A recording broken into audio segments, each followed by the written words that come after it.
After all this time, I finally got my goddamn resume done.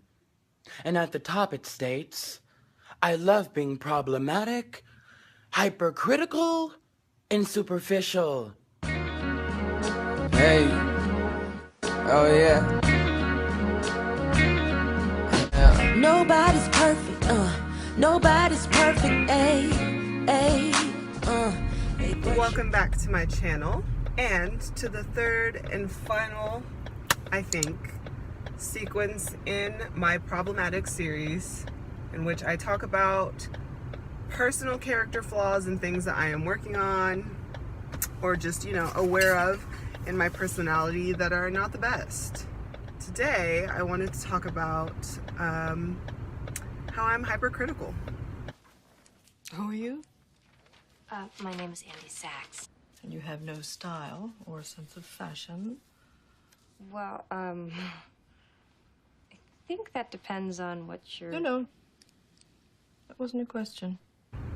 If you saw one of my previous videos, I'll link it here, about my perfectionism, I think personally that being hypercritical and perfectionism go hand in hand.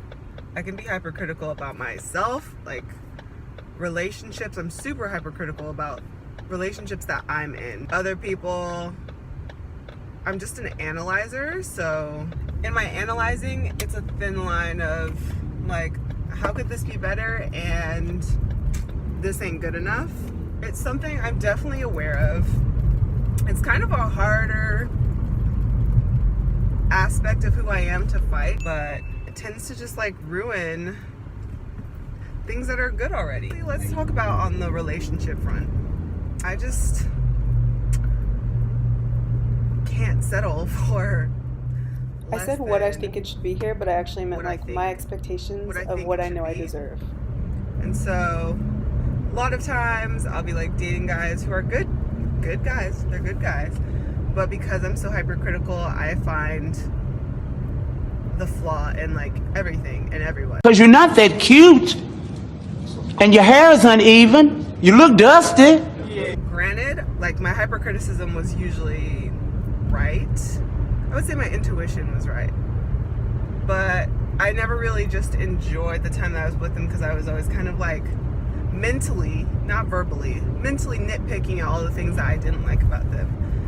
And maybe that just means they weren't the right match for me. But also, I would like not to find the flaw in everything.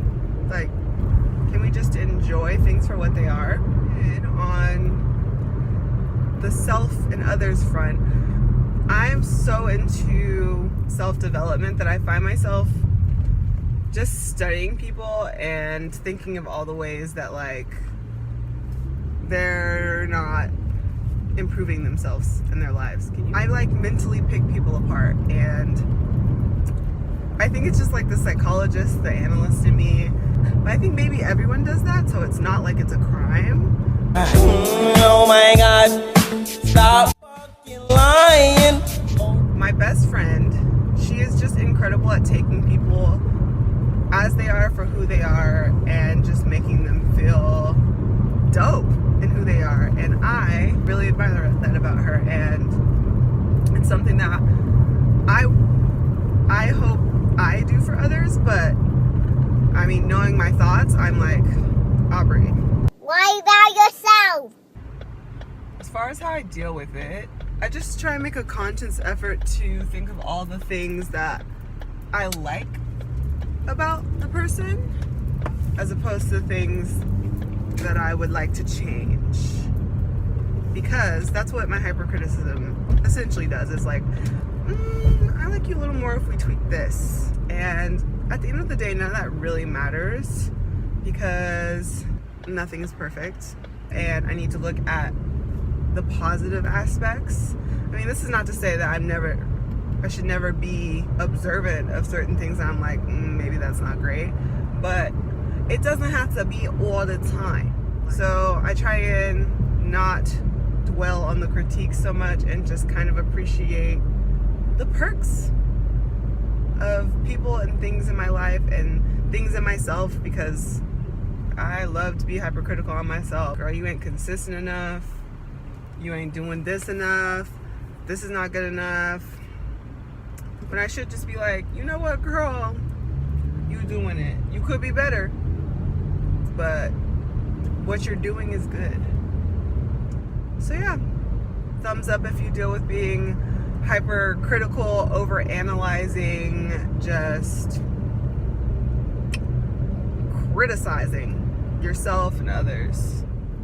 This series may continue because, you know, I got a lot of character flaws, but at the moment, that's what I'm working on.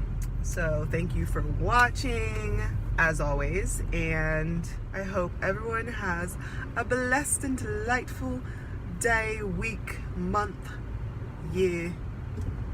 Au revoir. Okay, so update. This was filmed a couple months ago, and I recently had an epiphany. If you know me, you know I have a lot of epiphanies. And I realized that my hypercriticism stems from personal insecurities and me feeling like I'm not doing enough or that I'm coming up short in some way. So I overanalyze everything around me to counteract the insecurity I feel within myself. A recent method I've learned to counteract my hypercriticism is to identify why I feel the need to criticize others and what is causing me to feel these insecurities, and then write down those insecurities and counteract them with an affirmation that uplifts myself. I could go more in depth, but it's 3 a.m. I'm tired, and I'm sure y'all don't care. So thank you for watching, and make sure to subscribe and thumbs up if you want more content like this. God bless.